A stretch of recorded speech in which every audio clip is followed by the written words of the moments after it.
మామిడిచెట్టు బెన్నిపాల్, మాది కడింపొంత, యలమంచిలి మండలం, గుంపరు పంచాయతీ. నా ఇంటి పక్కన ఉంటున్న అతని పేరు తుంగా నాగేశ్వరరావు, వాళ్ళ నాన్నగారి పేరు తుంగా త్రిమూర్తులు. అతను ఫస్ట్ నుంచి కూడా మమ్మల్ని హత్యా ప్రయత్నం చేసి చంపడానికి ఇదే ప్రయత్నం చేస్తున్నాడు. దానికి ప్రధానమైన కారణం ఏంటంటే ఏ అనుమతులు లేకుండా మా గోళ్ళ తీసేసాడు. గోళ్ళ తీసిన తర్వాత మేము కేసులు పెట్టాం. కేసు పెట్టి దగ్గర దగ్గర 4 సంవత్సరాలు అవుతుంది. అయినా కానీ అప్పటి నుంచి చాలాసార్లు దాడులు చేశాడు. మేము అనుకోకుండా రీసెంట్గా మా అబ్బాయి రేషన్ కార్డు నిమిత్తం తంబేస్తాకు వచ్చారు. మా కోడల్ని మా అబ్బాయిని విపరీతంగా కొడతాం జరిగింది. జరిగిన వెంటనే నాకు ఫోన్ చేస్తే నేను హైదరాబాద్ వచ్చాను. వచ్చిన తర్వాత నైటు ఒక 2 రౌడీలను పంపించి టైర్లు కోయించేశాడు, గొడ్డలు. తర్వాత పొద్దున్నే మళ్ళీ 10 గంటలకి మా స్థలం అది బాగు చేయించుకుంటున్నాం. ఎందుకంటే దొంగలు ఎటు పక్క నుంచి వస్తున్నారో తెలియట్లేదు, ముసుగ్గా ఉందని కంచెలు అవి బాగు చేయించున్నాం. ఈలోపు తన బిల్డింగ్ మీద నుంచి బూతులు తిడుతూ పచ్చి బూతులు తిడుతున్నాడు. తిడితే ఈ కూలీలు అందరూ వెళ్ళిపోయారు. వెళ్ళిపోయిన తర్వాత నేను బాగు చేసుకుంటే నిన్ను కూడా చంపేస్తాను, హైదరాబాదు ఎలాగెళ్తావో చూస్తాను అని అంటే అప్పుడు నేను అన్నాను, నువ్వు ఊరు అనుకుంటున్నావో వాళ్ళకాడ అనుకుంటున్నావు, ఇది ప్రతి ఒక్కరిని భయభ్రాంతులకు గురి చేస్తాను, ఎంతమందిని చంపేస్తావు, సరే నేను బాగు చేసుకుంటాను అనేటప్పటికి వెంటనే ఫోన్ తీసుకున్నాడండి. ఫోన్ తీసుకుని వచ్చేయండిరా వేసేద్దాం ఏంటి అన్నాడు. అన్న ఒక 5 నిమిషాల్లో కారు వేసుకుని ఓ 10 మంది రౌడీలు వచ్చారు. వాళ్ళ దగ్గర మారణాయుధాలు, గొడ్డల్లో, చైన్లు, ఇంకా విపరీతమైన ఆయుధాలతో వచ్చి భయభ్రాంతులుగా గురి చేసి పరిగెట్టడం వచ్చేస్తాను మా మీదకి. మేము ఇంకా భయం వేసి మా ప్రాణ రక్షణ కోసం మేము ఇంట్లోకి వెళ్ళాం. ఇంట్లోకి వెళ్ళేటప్పటికి డైరెక్ట్గా కత్తులు అయ్యి వేసి మమ్మల్ని గొడ్డలతోటి నరకటకు వచ్చాడు. ఒక్క క్షణం అయితే మేము లోనికి వెళ్ళకపోతే మా ప్రాణం పోను. మేము లోనికి వెళ్ళి తలుపులు వేసుకున్నా కూడా వాళ్ళు వచ్చి మా సీసీ కెమెరాలో, తర్వాత కార్లు విపరీతంగా ధ్వంసం చేశారు. సీసీ కెమెరాలు అన్నీ బంద్ అయిపోయిన వెంటనే సీఏ గారికి మేము వీడియో కాల్ చేసాం. వీడియో కాల్ చేస్తే పాపం సీఏ గారు వీడియో కాల్ కంటిన్యూ అక్కడి నుంచి వస్తానే పోలీసులు పంపించారు. పంపించిన తర్వాత వెంటనే మేము ఈ కేసులు పెట్టాం. కేసులు పెడితే సీఏ గారు మొత్తం మాకు అంతా బాగానే అన్నీ రాసి పంపించారు. పంపించిన తర్వాత ఇంకా మేము ఇంటికి వచ్చినప్పుడు కూడా వీళ్ళ మధ్యలో దారి కాయటం, ఇది చాలా భయభ్రాంతులకు గురి చేసి మమ్మల్ని ఇబ్బంది పెడుతున్నారు. దీనికి ఇదంతా కారణం ఏంటంటే తన అక్రమంగా సంపాదించిన ఆస్తులు కోర్టులో ఉన్నాయి. మీరు ఎక్కడి నుంచి వచ్చిందో ఏంటో తెలీదు, తనకున్న ఆస్తులు విపరీతంగా ఉన్నాయి. ఆ విపరీతమైన డబ్బు ఉండటం వల్ల ఇతను ప్రజల్ని భయభ్రాంతులకు గురి చేసి ప్రభుత్వాన్ని కానీ, పోలీసులను కానీ, తర్వాత ఏదైనా సరే ఏ డిపార్ట్మెంట్ అయినా సరే తన డబ్బు ద్వారా వాడుతున్నాడు. జనాలనేమో భయభ్రాంతులకి గురి చేస్తున్నాడు.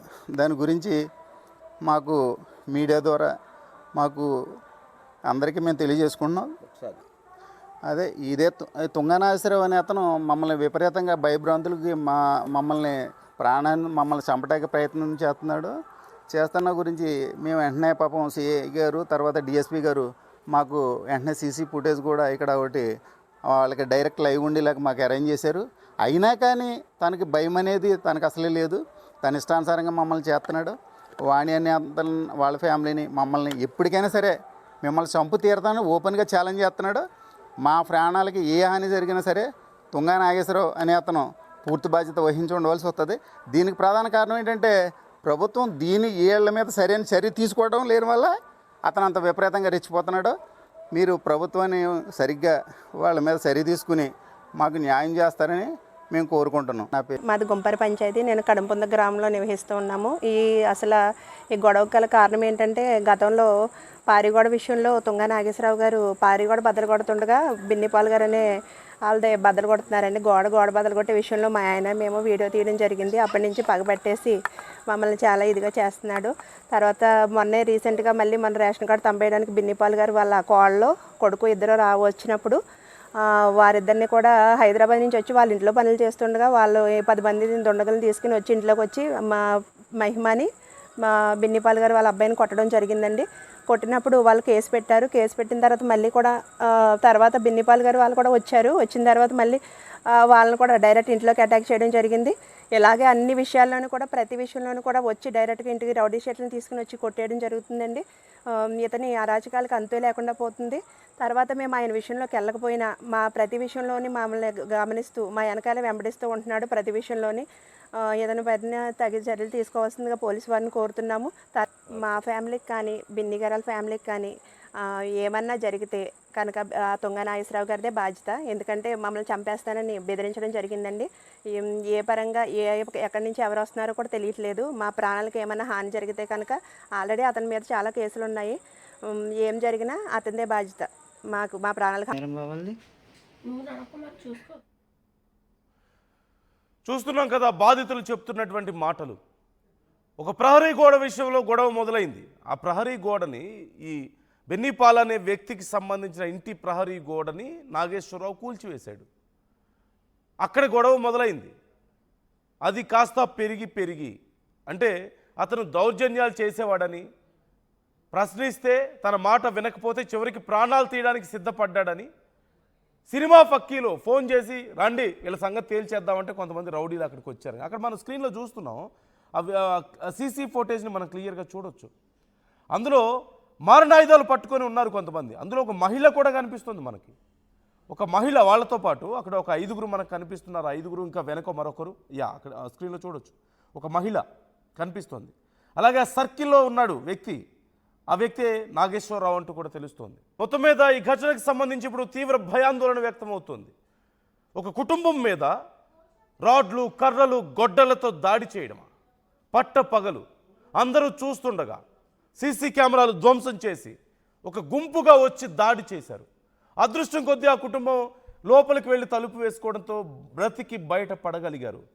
అక్కడ ఉన్నటువంటి సిఐకి ఆ కుటుంబం వీడియో కాల్ చేసి సీసీ కెమెరా ధ్వంసం అయిపోయింది, ఏం జరుగుతుందో తెలియడం లేదు. ఈ నేపథ్యంలో వీడియో కాల్ చేసి సిఐకి అక్కడ చూపించడం వల్ల ఆయన ఎప్పటికప్పుడు ఫాలో అప్ చేసుకొని వెంటనే అక్కడికి ఫోర్స్ని పంపించి వాళ్ళకి రక్షణ కల్పించినట్లుగా తెలుస్తోంది. లేదంటే పరిస్థితి ఏంటి? మన స్క్రీన్లో పక్క చూడొచ్చు. వాళ్ళు ఆ గొడ్డలతో దాడి చేయడం వల్ల అక్కడ జరిగినటువంటి విధ్వంసం, అక్కడ ఉన్నటువంటి కార్లు ధ్వంసం అయ్యాయి. ఆ కిటికీలు, ఆ తలుపులు, సీసీ కెమెరాలు అన్నీ పూర్తిగా ధ్వంసం అవడాన్ని మనం గమనించవచ్చు. అదే సమయంలో ఆ మనుషులు ఉండుంటే అక్కడ బయట, ఆ కుటుంబ సభ్యులు బయట ఉండుంటే, మహిళలైనా సరే ఎవరైనా సరే ఖచ్చితంగా వాళ్ళ ప్రాణాలు తీసేవాళ్ళు కదా. ఇంత ధైర్యం ఏంటి? సమస్యలుంటే కోర్టులకు వెళ్ళాలి, లేదంటే పోలీసుల దగ్గరికి వెళ్ళాలి, సాల్వ్ చేసుకోవాలి, కూర్చొని మాట్లాడుకోవాలి. అంతే తప్ప రౌడీజం చేస్తాం, దౌర్జన్యం చేస్తాం, గొడ్డలతో బెదిరిస్తాం, నరికేస్తాం అని చెప్పేసి మాట్లాడడం ఎంత దౌర్జన్యం అసలు! ఇది ఎంత దారుణం! ఇది అంటే పోలీసులు ఏమీ చేయలేరనా? లేకపోతే ఆ ధైర్యం ఏంటి అసలు? ఖచ్చితంగా ఈ విషయంలో కఠిన చర్యలు తీసుకోవాల్సిన అవసరం ఉంది. ఒకవేళ ఇప్పుడు చర్యలు తీసుకోకపోతే ఇప్పుడు అక్కడ సీసీ కెమెరాలో ఆ డోర్స్, కిటికీలు ధ్వంసం అయ్యాయి. రేపు మనుషుల ప్రాణాలు పోతాయి.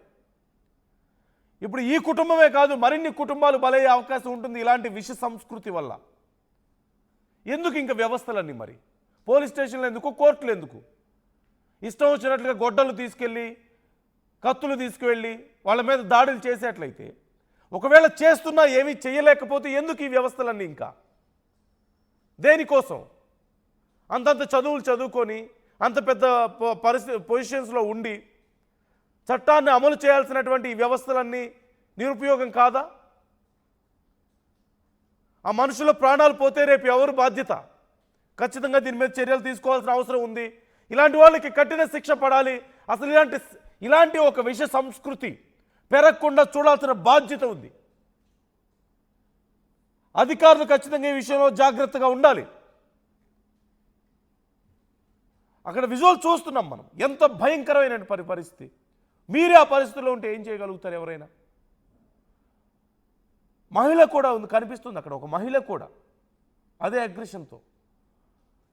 ఒక 6-7 కత్తులు పట్టుకొని, గొడ్డలు పట్టుకొని మీ ఇంటి మీదకి వస్తే మీ ఇంట్లో మహిళలు ఉండొచ్చు, చిన్నపిల్లలు ఉండొచ్చు. ఏం చేయగలుగుతారు ఆ సమయంలో? ఎంతమందినని మీరు ఫైట్ చేయగలుగుతారు?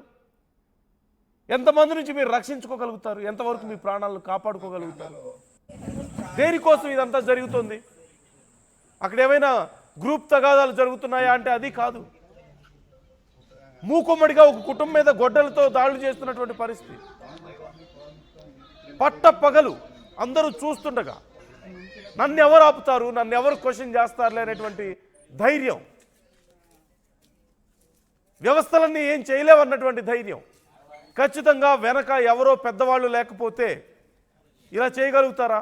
కోట్ల డబ్బులు వచ్చి పడ్డాయి అంటున్నారు. ఎక్కడి నుంచి వచ్చి పడ్డాయి? ఈ దౌర్జన్యం వెనకున్నటువంటి ధైర్యం ఏంటి అసలు? ఖచ్చితంగా అధికారులు ఈ విషయంలో కఠినంగా ఉండాలి, చర్యలు తీసుకోవాల్సిన అవసరం ఎంతైనా ఉంది. ఆ బాధితులకు భరోసా ఇవ్వాల్సిన అవసరం ఉంది. ఈ అంశం మీద మీ అభిప్రాయం ఏంటి? మీరేమనుకుంటున్నారు? ఏం చర్యలు తీసుకోవాల్సిన అవసరం ఉందంటారు? అసలు ఎందుకు ఇలాంటి విష సంస్కృతి పెరుగుతుంది? కామెంట్ చేయండి, మీ అభిప్రాయాలు కూడా మాతో పంచుకోండి.